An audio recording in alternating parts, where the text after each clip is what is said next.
Hello and welcome to SPMIS Academy. Today we'll analyze important newspaper articles of 1st October 2024. Please note you can download the PDF version of today's newspaper analysis by clicking the link given in the comment section. This is the list of the topics that we will be covering from today's newspaper. The first article is about gender performativity. ये जो article है ये essay writing के लिए important हो सकता है। PSIR students के लिए, political science international relations optional वाले स्टूडेंट्स के लिए अच्छा आर्टिकल है ये। फेमिनिज्म से रिलेटेड कई सारे आइडियाज यहाँ आपको सीखने को मिलेंगे। देखते हैं क्या है ये कॉन्सेप्ट ऑफ जेंडर परफॉर्मेटिविटी। देखिए, this concept of gender performativity was given by feminist thinker Judith Butler in her writing Gender Trouble, which was released in 1990.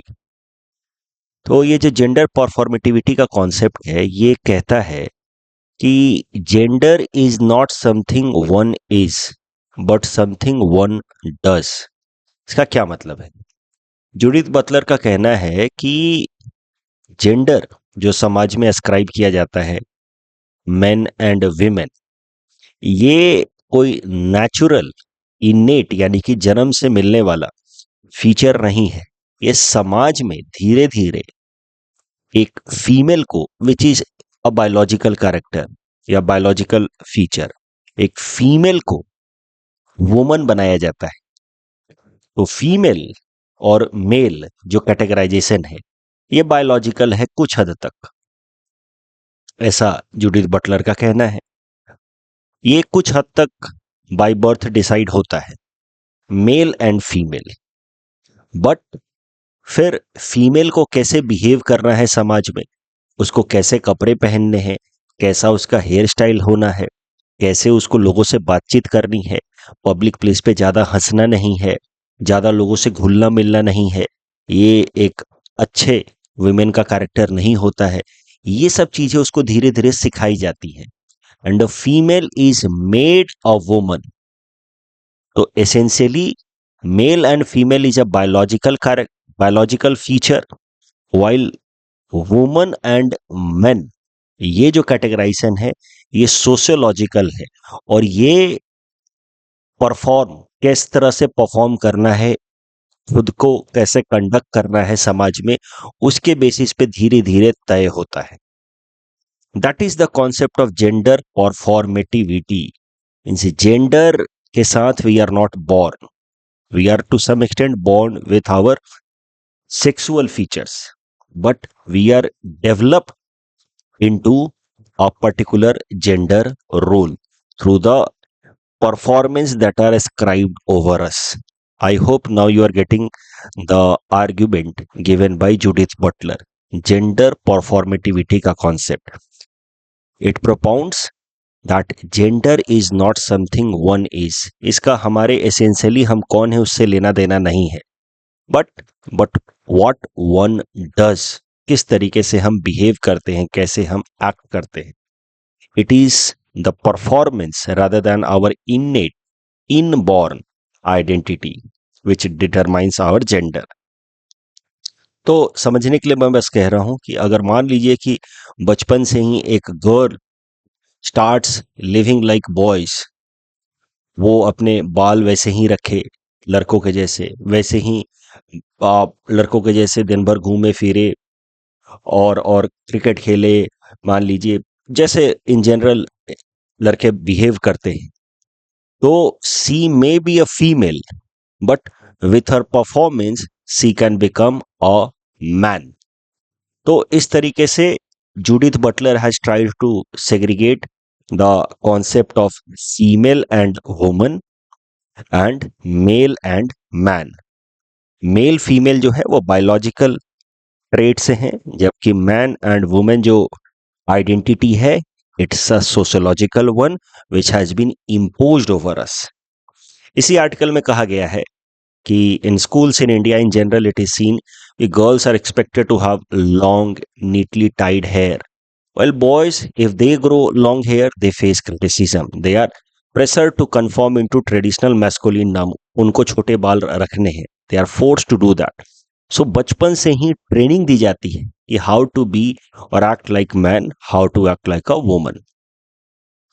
तो इस तरीके से ये जो शिफ्ट है हमारे पैटर्न में, हमारे बिहेवियर में, वो धीरे धीरे बचपन से ही डाला जाता है। Regulations in our activity, our behaviour is put right since our childhood, and that is how Judith Butler distinguishes between biological feature of sex and socially construed phenomena of gender।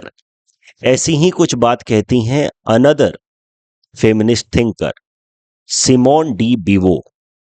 उनकी एक बुक है, 1949 में ये book आई थी, the second sex, one is not born but rather becomes a woman. वो भी ऐसी ही कुछ बात कह रही है। इनका ये कोट बड़ा ही फेमस है, one is not born but rather becomes a woman, जहां पे वो कहती हैं कि gender identity shaped and constructed through societal norms, it is not an इनेट quality. अब ये जो आइडिया हमने यहाँ डिस्कस किया है, इसको किस तरीके के एसेज में इस्तेमाल किया जा सकता है? देखिए, यूपीएससी ने लास्ट ईयर, पिछले साल जो मेंस एग्जाम हुआ था, उसमें ये ऐसे टॉपिक दिया था, girls are weighed down by restrictions, boys with demands, two equally harmful discipline. यहाँ पे कहीं ना कहीं ये कॉन्सेप्ट ऑफ जेंडर और सोशली कंस्ट्रक्टेड फिनोमिना, इसका इस्तेमाल किया जा सकता था। ये जो टॉपिक है, ये आपसे एक्सपेक्ट ही कर रहा है कि आप एक्सप्लेन करें कि कैसे समाज हमारे ऊपर एक पर्टिकुलर एक्सपेक्टेशंस इंपोज करता है। Societal superficial phenomena of gender is imposed. Boys, they are expected to act in certain manner. They are expected to act as breadwinner for the family. They are expected to be strong. They are not expected to cry in public. While girls, they are expected to take care of the household activities. तो दोनों के ऊपर एक identity impose की जाती है। उनको girl और बॉयज के ऊपर आइडेंटिटी इंपोज करके उनको मैन एंड वीमेन बनाया जाता है। It's an unnatural burden which limits the possible course of action that an individual can take up in their life। तो इस तरीके से आप यहाँ पे फेमिनिस्ट थिंकर्स जिनका आइडिया है, कॉन्सेप्ट है that distinguishes between sex and gender, उसका इस्तेमाल कर सकते थे। Sex is biological concept, to some extent innate and natural, जबकि gender is sociological concept. Judith Butler के बारे में जब आप डिटेल में पढ़ेंगे तो आपको समझ आएगा कि she does not ascribe a very rigid idea with respect to sex as well. Gender तो of course she rejects as a completely superficial entity. तो आप चाहें तो इस आर्टिकल को खुद भी पढ़ सकते हैं, द हिंदू में आर्टिकल आया है। It will help you to have a broader understanding about difference between gender and sex. और इस एस्से को आप खुद से ट्राई कर सकते हैं, कम से कम 500-600 वर्ड्स आप लिख सकते हैं। The next article is about article 142 of the constitution. This topic is important from our syllabus GS paper 2 Indian polity point of view. सबसे पहले करंट कॉन्टेक्स्ट समझते हैं।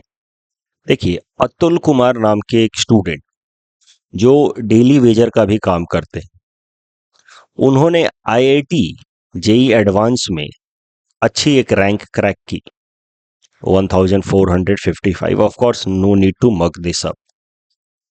हुआ क्या कि एडमिशन फीस स्टार्टिंग में 17,500 रुपए जमा कराने थे, जो ये या इनके परिवार वाले जमा नहीं कर पा रहे थे। 17,500 रुपए इकट्ठा करते करते थोड़ा टाइम लग गया, और जो डेडलाइन थी फीस जमा करा करके एडमिशन लेने की, वो मिस हो गई। अब इसके बाद इनको आईआईटी के अंदर एडमिशन डिनाई कर दिया गया, क्योंकि इन्होंने डेडलाइन के अंदर अंदर अपनी फीस जमा करा करके अपनी सीट जो है वो रिजर्व नहीं की। तो इस मामले में फिर सुप्रीम कोर्ट ने इंटरवीन किया, और सुप्रीम कोर्ट ने अपने पावर अंडर आर्टिकल 142 का इस्तेमाल करते हुए इंश्योर कराया कि अतुल कुमार को आईआईटी धनबाद में एडमिशन मिले। तो ये जो आर्टिकल है, ये हाईलाइट करता है the power of Supreme Court under article 142 of the constitution. उसी को डिस्कस करेंगे। It is an extraordinary power available with Supreme Court. ये सुप्रीम कोर्ट की डिस्क्रिशनरी पावर है, जहां पे सुप्रीम कोर्ट एक ऑर्डर पास कर सकता है in order to ensure justice, complete justice in society. ये जो ऑर्डर पास करेगा सुप्रीम कोर्ट, इस ऑर्डर की जो ग्रेविटी होगी, जो इसका स्ट्रेंथ होगा, it will be like any other law passed by the parliament and it will be enforceable throughout the territory of India. अगर सुप्रीम कोर्ट ऐसा कहता है कि this order must be applicable throughout the territory of India, then that order will be applicable throughout the territory of India. तो एक तरीके से आप कह सकते हैं कि कहीं ना कहीं आर्टिकल 142 एक्स्ट्रा ऑर्डनरी पावर देता है सुप्रीम कोर्ट को ऐसे ऑर्डर्स पास करने के लिए जिसकी मदद से supreme court complete justice ensure करा सके, और इन ऑर्डर्स की मदद से सुप्रीम कोर्ट एक तरीके से कानून बना सकता है, एक तरीके से ऐसे ऑर्डर्स पास कर सकता है जिसकी ग्रेविटी, जिसका स्ट्रेंथ पार्लियामेंट द्वारा पास किए गए कानून के बराबर हो। आर्टिकल 142 का इस्तेमाल कई दफा सुप्रीम कोर्ट ने किया है in order to ensure complete justice. जैसे हाईवे के आसपास में 500 मीटर के दायरे में शराब की दुकानें ना होनी चाहिए। There should be no liquor shops in the vicinity of 500 metre of national highways, ताकि शराब पी करके ड्राइविंग के केसेस ना हो और एक्सीडेंट ना हो। ये ऑर्डर पास किया सुप्रीम कोर्ट ने using article 142। Prevention of sexual harassment at work place को इंश्योर कराने के लिए सुप्रीम कोर्ट ने 1997 में ही एक गाइडलाइन पास किया था यूजिंग आर्टिकल 142। जिस गाइडलाइन को कहा जाता है विशाखा गाइडलाइन। बाद में, बहुत बाद में जाकर के साल 2013 में पार्लियामेंट ने कानून बनाया prevention of sexual harassment at work place. इसी विशाखा गाइडलाइन को स्टैट्यूटरी शेप दिया। एमसी मेहता केस में सुप्रीम कोर्ट ने BS4 व्हीकल्स को बैन कर दिया। बोला 2020 के बाद से BS4 व्हीकल्स नहीं बिकेंगे क्योंकि उनका एनवायरनमेंट पे काफी बुरा इफेक्ट होता है। तो BS4 के बाद सीधा BS6 व्हीकल्स बेचने शुरू किए गए। ये BS जो नॉर्म्स हैं, भारत स्टेज नॉर्म्स हैं, ये व्हीकल्स का जो ऑटोमोबाइल्स होते हैं उनका इमिशन स्टैंडर्ड को बेसिकली तय करता है कि वो कितना एनवायरनमेंट पॉल्यूशन करेंगे। तो BS4 से सीधा जंप किया गया, ट्रांजिशन किया गया to BS6 on the basis of Supreme Court's direction under MC Mehta case. Arun Gopal case में सुप्रीम कोर्ट ने टाइमिंग फिक्स कर दी थी कि कब कब दिवाली के दौरान हम पटाखे जला सकते हैं। नेशनल एंथम्स को लेकर के सुप्रीम कोर्ट ने आदेश दिया था कि नेशनल एंथम सिनेमा हॉल में प्ले किए जाने चाहिए। तो कई दफा सुप्रीम कोर्ट ने अपने इस पावर का इस्तेमाल किया आर्टिकल 142 के अंतर्गत in order to pass an order which will have gravity of an ordinary law pass by the parliament with the goal of ensuring justice in society. इस केस में भी, अतुल कुमार के केस में भी आप देख सकते हैं कि लगभग कुछ ऐसा ही किया है सुप्रीम कोर्ट ने। जस्टिस इंश्योर करने के लिए उन्होंने एक ऑर्डर पास किया है जो अब IIT धनबाद को मानना होगा और अतुल कुमार को एडमिशन देना होगा। अब यहां तक तो सारी बातें ठीक हैं आर्टिकल 142 की, लेकिन कॉन्स्टिट्यूशनल एक्सपर्ट्स जो हैं वो आर्टिकल 142 को थोड़ा क्रिटिकल तरीके से भी देखते हैं। आर्टिकल 142 का इस्तेमाल करके सुप्रीम कोर्ट के पास पावर है ऐसे ऑर्डर्स पास करने का जिनका ग्रेविटी किसी लॉ के बराबर हो। इसी कारण से आर्टिकल 142 के अंतर्गत जो ऑर्डर्स पास किए जाते हैं by the Supreme Court, they can be known as judicial legislations. Judicial legislations. और जो कॉन्स्टिट्यूशनल एक्सपर्ट्स हैं, कहीं ना कहीं ये जो जुडिशियल लेजिस्लेशन की पावर है ऑफ सुप्रीम कोर्ट, इसको एक ब्रीच की तरह देखते हैं to the doctrine of separation of power.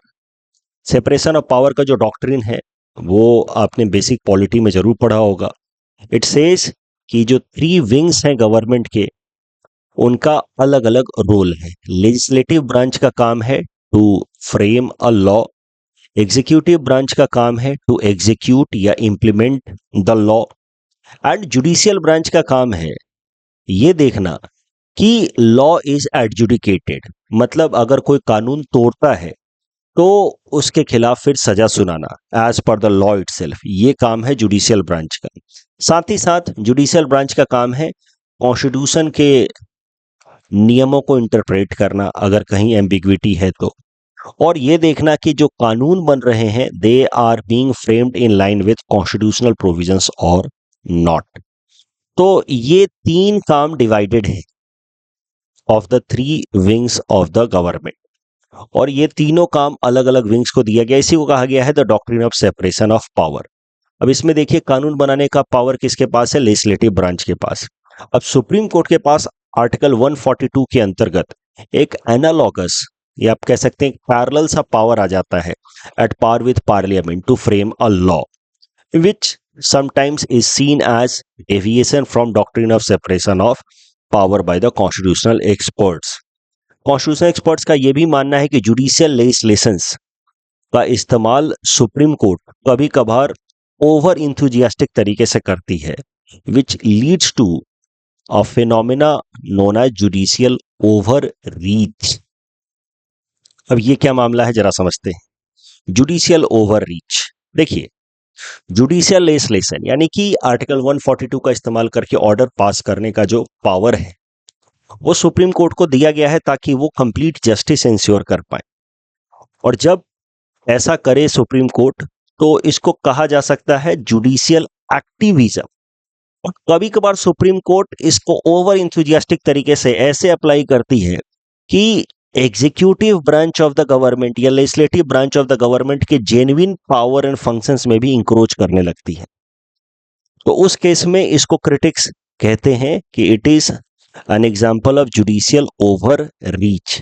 तो ध्यान से समझते हैं, देखिए जुडिशियल ओवर रीच या जुडिशियल एक्टिविज्म ये अपना अपना देखने का नजरिया है। आप जैसे मान लीजिए कॉन्स्टिट्यूशनल एक्सपर्ट हैं, अब आपको ऐसा लग सकता है कि अरुण गोपाल केस में जो सुप्रीम कोर्ट ने दिवाली के दौरान पटाखे जलाने का जो टाइम फिक्स किया है ये बहुत सही किया है, अच्छा काम किया है, जिससे एनवायरमेंट पॉल्यूशन कम होगा, लोगों के स्वास्थ्य पे निगेटिव इम्पैक्ट कम पहुंचेगा। तो अगर आपको ऐसा लगता है कि सुप्रीम कोर्ट ने ये बिल्कुल सही किया है तो you will see this order of Supreme Court under Arun Gopal case as an example of judicial activism.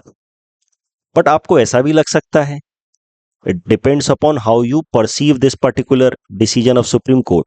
आपको ऐसा भी लग सकता है कि सुप्रीम कोर्ट ने अननेसेसरीली जो उनके कॉन्स्टिट्यूशन द्वारा डिफाइन किए गए पावर्स हैं, फंक्शंस हैं, उससे बाहर जाकर के वो एग्जीक्यूटिव के काम काज में दखल दे रहे हैं। ये काम तो एग्जीक्यूटिव्स का है और उनको ये काम करना चाहिए, एग्जीक्यूटिव्स कर भी रहे हैं ये काम। तो why supreme court is unnecessarily interfering into the work of executives? You may see the same decision in that manner also कि supreme court is overstepping, unduly encroaching into the functions of the executives, और उस case में you may see the same judgment as an example of judicial overreach। तो article 142 के supporters भी हैं जो इसको पॉजिटिव तरीके से देखते हैं। वो कहते हैं कि आर्टिकल 142 में जो पावर है जुडिशियल लेजिस्लेशन बनाने का, it provides ample ground to the Supreme Court to ensure judicial activism and ensure complete justice in society. जबकि क्रिटिक्स है कि article 142 provides enough scope for the Supreme Court to encroach into the power and functions of the other two branches of the government, that is executive branch and legislative branch, and the critics call it an example of judicial overreach। तो एक बार फिर से समझते हैं article 142, इसकी मदद से supreme court कुछ ऑर्डर्स पास कर सकता है which will be having gravity of any other law. इसीलिए आर्टिकल 142 के अंतर्गत जो ऑर्डर पास होगा उसको जुडिशियल लेजिस्लेशन कह सकते हैं। अब जो सपोर्टर्स हैं इस आइडिया के कि yes supreme court must have this power, वो जुडिशियल लेजिस्लेशन को देखेंगे as an act of judicial activism कि judiciary is encroaching judiciary is involving into such activity in order to ensure complete justice. जबकि critics may see it as an undue, unnecessary intervention by judiciary, moving beyond the traditional scope of judiciary, unnecessarily interfering into the legislature and executive wing of the government. And they will condemn it, they will see it as an act of judicial overreach. तो judicial overreach and judicial activism, ये judiciary के activities को perceive करने का तरीका है. हमें वही एक्टिविटी जुडिशियल एक्टिविज्म लग सकता है if we see the act of judiciary beyond its traditional scope in positive manner. The same decision में appear a judicial overreach if we see the act of judiciary as an unnecessary intervention when it moves beyond its traditional scope.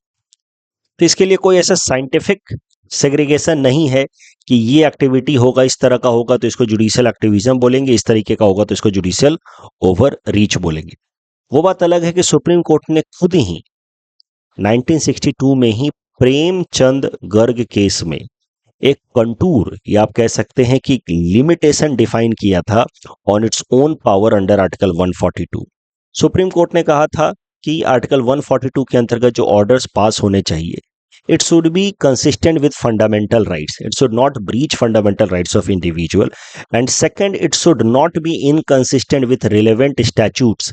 जो already parliament द्वारा बनाए गए कानून हैं उसके against नहीं जाना चाहिए सुप्रीम कोर्ट के ऑर्डर्स अंडर आर्टिकल 142. आर्टिकल 142 के ऊपर यूपीएससी ने साल 2019 में ये प्रीलिम्स में प्रश्न पूछा था. Please attempt this question and submit the answer in the comment section. साल 2020 में जुडिशियल लेजिस्लेशंस के ऊपर यानी कि सुप्रीम कोर्ट के कानून बनाने के पावर के ऊपर ये प्रश्न पूछा था. आप इस क्वेश्चन को खुद से अटेम्प्ट कर सकते हैं क्योंकि हमने काफी डिटेल में डिस्कशन किया है, और if needed you can read the hints and then you can attempt the question. यहाँ पे पीआईएल का कॉन्सेप्ट, पब्लिक इंटरेस्ट लिटिगेशन का कॉन्सेप्ट भी पूछा गया है सवाल के अंदर. The next article is about type 1 diabetes reversal with stem cell transplant. This topic is important from our syllabus GS paper 3 science and technology point of view, especially with respect to health. तो पहले एक बार जरा समझते हैं diabetes के बारे में. Diabetes is a health condition जहां पे हमारे ब्लड वेसल्स के अंदर शुगर या ग्लूकोज का कंसंट्रेशन काफी ज्यादा हो जाता है. ऐसे कंडीशन को डायबिटिक कंडीशन कहते हैं. और ब्लड वेसल के अंदर शुगर या ग्लूकोज का कंसंट्रेशन ज्यादा होने के पीछे कारण होता है lesser amount of insulin available in our blood. Insulin होता क्या है? एक हार्मोन्स होता है जो शुगर को एब्जॉर्ब करके और हमारे बॉडी सेल्स को एनर्जी प्रोवाइड करता है. तो अगर हमारे ब्लड वेसल के अंदर इंसुलिन की कमी होगी तो फिर कहीं ना कहीं वो शुगर एब्जॉर्ब नहीं होगा. शुगर जब एब्जॉर्ब नहीं होगा तो उससे दो नुकसान होगा. ब्लड वेसल्स के अंदर शुगर की कंसंट्रेशन ज्यादा होगी और साथ ही साथ बॉडी सेल्स को एनर्जी कम मिलेगी. पैंक्रियाज इंसुलिन प्रोड्यूस करते हैं. हमारे बॉडी के अंदर जो ऑर्गन होता है पैंक्रियाज, वो इंसुलिन प्रोड्यूस करते हैं और वो इंसुलिन हमारे ब्लड के अंदर जो शुगर कंटेंट होता है उसको एब्जॉर्ब करके हमारे बॉडी सेल्स को एनर्जी प्रोवाइड करते हैं. अगर pancreas enough amount of insulin नहीं प्रोड्यूस कर पाएगा तो फिर शुगर की कंसंट्रेशन हमारे ब्लड वेसल्स में ज्यादा होगी और बॉडी के अंदर एनर्जी की कमी होगी. Insulin, as I already told you, helps in generating energy. They are hormones made by pancreas and they absorb a huge sugar in order to generate energy. And in that process, they help in controlling the blood sugar level in our body. अब अगर insulin production कम होना शुरू हो जाए हमारे body के अंदर या ना प्रोड्यूस हो तो ऐसे ही कंडीशन को कहा जाता है डायबिटिक कंडीशन, जिसमें हमारे बॉडी के अंदर ब्लड शुगर लेवल ज्यादा होगा और एनर्जी लेवल कम होगा. अभी डायबिटिक कंडीशन जो है वो दो कारणों से हो सकती है, type 1 diabetes, type 2 diabetes. Type 1 diabetes is genetic in nature. One is born, yeah, with time develop type 1 diabetes because of their genetic predispositions. Parents के कारण या फैमिली लाइन में अगर किसी को डायबिटीज का प्रॉब्लम है तो that may get inherited by the offsprings as well. इसको प्रिवेंट करना थोड़ा कठिन है क्योंकि ये जेनेटिक टाइप का है, ये बाय बर्थ आता है. Type 2 diabetes, it happens because of sedentary lifestyle and eating junk food. इस कारण से धीरे धीरे पैंक्रियाज जो है वो वीक होने लगते हैं. They start producing less insulin. Type 2 diabetes is completely preventable if we do proper exercises and eat less या नो जंक फूड. ये तो बात हो गई डायबिटीज की. मेडिकल कंडीशन है जिसके अंतर्गत हमारे ब्लड वेसल के अंदर इंसुलिन प्रोड्यूस कम होता है और शुगर का कंसंट्रेशन बढ़ जाता है. बॉडी में एनर्जी की कमी महसूस होती है. ये हो गया डायबिटीज. और डायबिटीज के type 1 genetic, type 2 which is developed because of poor lifestyle. अब थोड़ा सा बात कर लेते हैं करंट आर्टिकल को समझने के लिए स्टेम सेल्स के बारे में. देखिए हमारे बॉडी के अंदर कुछ ऐसे स्पेशल तरीके के सेल्स होते हैं. सेल तो आप समझते ही हैं, smallest structural unit of our body, उसको सेल कहते हैं. अब कुछ ऐसे सेल्स होते हैं जो फर्दर डिवाइड हो करके, when a cell divide it leads to more and more daughter cell. तो when one cell divides into 2 और मोर देन 2 सेल्स, तो जो रिजल्टेंट सेल्स है उनको कहा जाता है daughter cell. There are certain cells known as stem cells that have capability to divide and lead to rise of specialized kind of cells. जैसे stem cell divide होकर के लीवर के सेल्स बना सकते हैं, किडनी के सेल्स बना सकते हैं, ब्लड वेसल्स में सेल्स बना सकते हैं, आरबीसी एंड ऑल, नेफ्रो के सेल्स बना सकते हैं.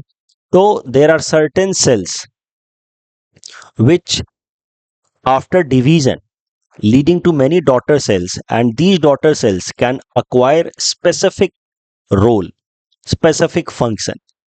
नॉर्मली कैसा रहता है कि हमारे बॉडी में जो सेल जिस तरीके का सेल है वो डिवाइड करके अपने जैसा ही सेल बनाता है. तो किडनी के सेल जो हैं वो किडनी जैसे ही सेल्स फर्दर डिवाइड करके बनाएंगे. जो हमारे ब्लड के सेल्स हैं वो डिवाइड होकर के ब्लड सेल्स ही बनाएंगे. बट स्टेम सेल्स के अंदर एक स्पेशल फीचर होता है कि वो डिवाइड हो करके they can create more stem cells, and over a period time such stem cells will divide and will create different kinds of cells having specialized specific functions.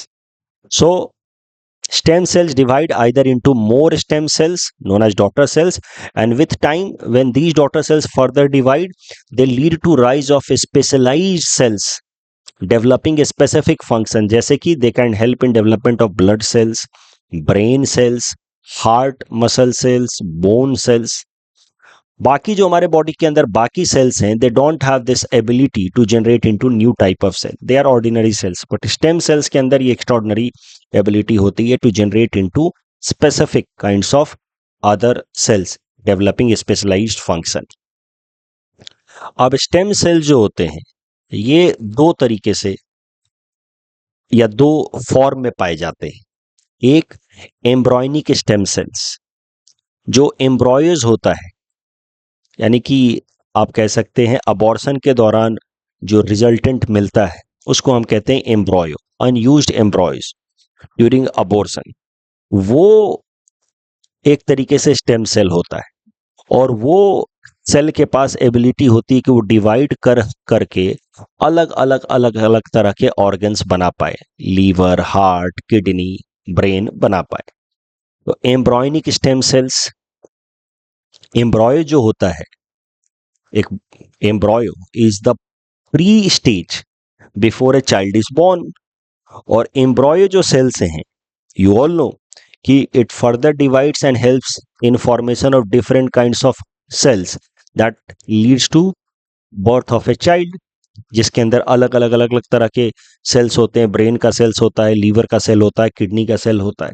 तो embryonic cells are stem cells basically, which have ability to divide and create या lead to rise of different kinds of specialised cells. हम adults के अंदर अगर बात की जाए तो हम एडल्ट्स के अंदर ज्यादातर जो सेल्स होते हैं वो ऐसे नॉर्मल सेल्स होते हैं। They can now no longer divide and create specialised kind of cells. तो there are fully developed tissues such as brain, skin, bone marrow, and they are more likely to generate only one type of cell only. For example, liver के जो cells हैं, it will produce more liver cells only. They are not stem cells. But हम adults के अंदर कुछ ऐसे cells होते हैं जो अब नेचुरल तरीके से तो डिवाइड होकर के अलग अलग स्पेशलाइज सेल्स नहीं बना सकते, लेकिन उनको लैब के अंदर इंड्यूस जरूर किया जा सकता है to become a stem cell. तो हम एडल्ट्स के अंदर भी कुछ ऐसे सेल्स होते हैं, stem cells, which are not in natural state in a position to divide and create different kinds of cells, liver, kidney, heart. But उन स्टेम सेल जो हमारे एडल्ट के अंदर बॉडी में होता है, उनको निकाल करके लैब में उनको कहा जाता है somatic cells, body cells. Somatic मतलब बॉडी सेल्स। उन सोमैटिक सेल्स को लैब में निकाल करके उनमें प्लूरीपोटेंसी इंड्यूस की जा सकती है, मतलब उनके अंदर ऐसी एबिलिटी बनाई जा सकती है कि they become like embryonic stem cells and they now further can divide into different kinds of specialized cells like जैसे कि neural sales, muscle cells, organ, blood cells and all.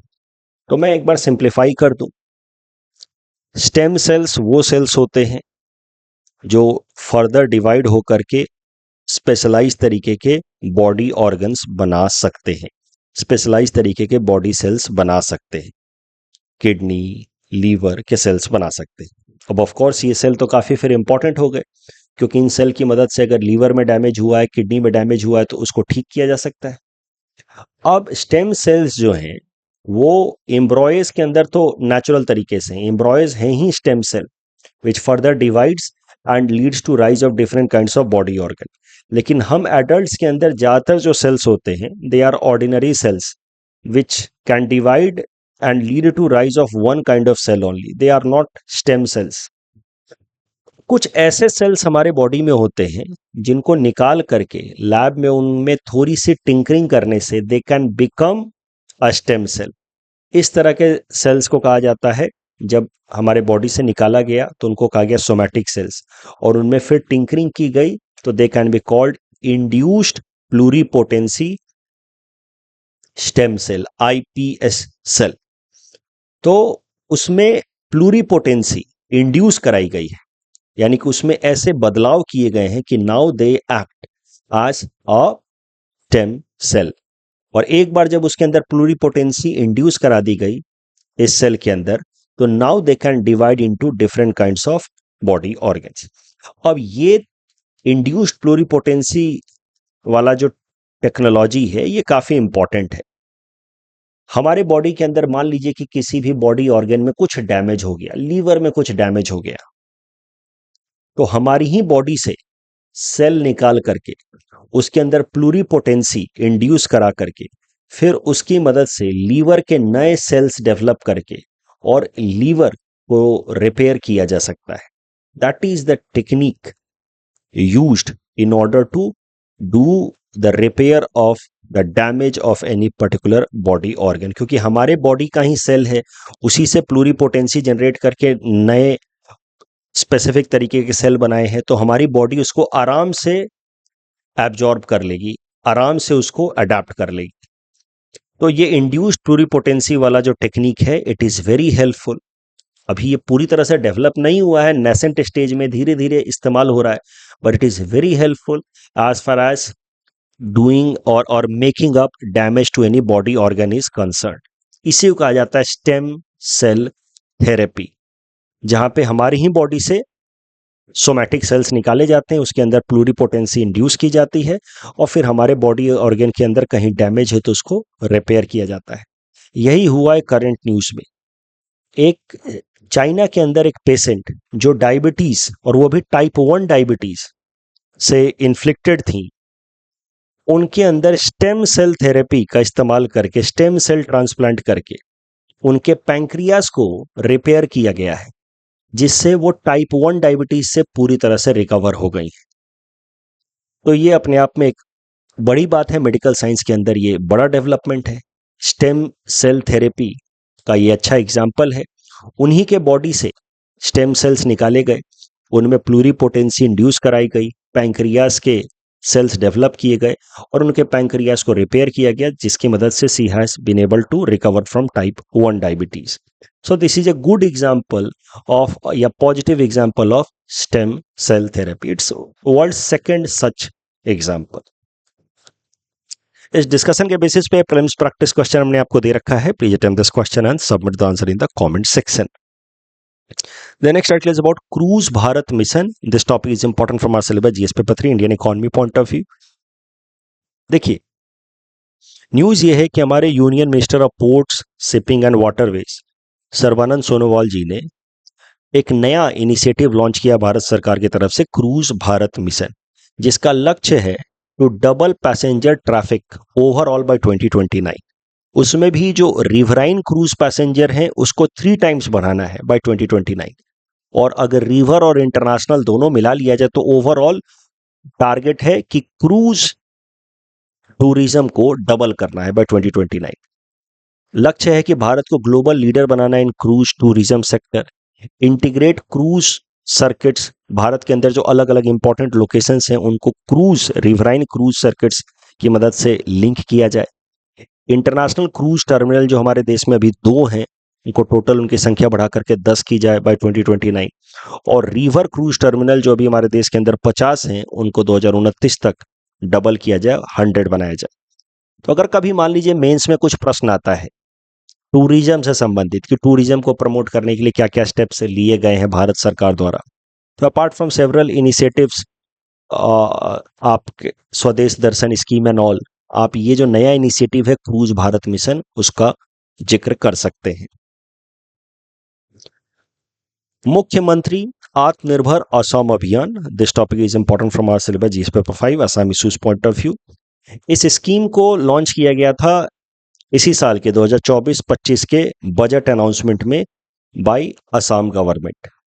इस स्कीम के अंतर्गत असम के अंदर जो यूथ हैं उनके अंदर सेल्फ एम्प्लॉयमेंट की अपॉर्चुनिटीज को प्रमोट किया जाएगा. इसके लिए यूथ को फाइनेंशियल एड दिया जाएगा. 2 lakh youth state of Assam से उनको फाइनेंशियल एड दिया जाएगा ताकि वो अपने लिए सेल्फ एम्प्लॉयमेंट की अपॉर्चुनिटीज एक्सप्लोर कर पाए. इसमें जो यूथ होंगे विथ टेक्निकल डिग्रीज जैसे इंजीनियरिंग, एमबीबीएस, बीडीएस, उनको 5 लाख रुपए का मॉनेटरी सपोर्ट दिया जाएगा. उसमें से 2.5 लाख ग्रांट के तौर पे, 2.5 लाख लोन के तौर पे, ताकि वो अपने लिए कोई नई सेल्फ एम्प्लॉयमेंट अपॉर्चुनिटी ढूंढ पाए. जबकि youth with general degrees will be या below graduation will be given support of 2 lakh rupees, 1 lakh रुपए ग्रांट के तौर पे, 1 लाख रुपए लोन के तौर पे, ताकि वो अपने लिए कोई नए सेल्फ एम्प्लॉयमेंट अपॉर्चुनिटीज ढूंढ पाए. तो अगर कभी मान लीजिए क्वेश्चन आ जाए कि असम सरकार के initiatives in order to address the problem of unemployment, तो उसमें आप इस स्कीम का जिक्र कर सकते हैं, चीफ मिनिस्टर आत्मनिर्भर असम अभियान. उसी से रिलेटेड ये न्यूज है. News is not very important कि जो पहला इंस्टॉलमेंट है वो यूथ को दिया गया है by our chief minister Himanta Biswa Sarma साहब. अलग अलग फील्ड में जो यूथ अलग अलग सेल्फ एम्प्लॉयमेंट अपॉर्चुनिटीज एक्सप्लोर कर रहे हैं, जैसे एग्रीकल्चर, मैन्युफैक्चरिंग, एक्वाकल्चर, सर्विस, उन अलग अलग सेगमेंट से यूथ को इस स्कीम के अंतर्गत मॉनेटरी सपोर्ट दिया गया है. इस डिस्कशन के बेसिस पे प्रीलिम्स प्रैक्टिस क्वेश्चन हमने आपको दे रखा है. Please attempt this question and submit the answer in the comment section. The next article is about Dada Saheb Phalke award. This is important from prelims exam point of view. Dada Saheb Phalke award ministry of information and broadcasting देती है. It is highest honour in Indian cinema.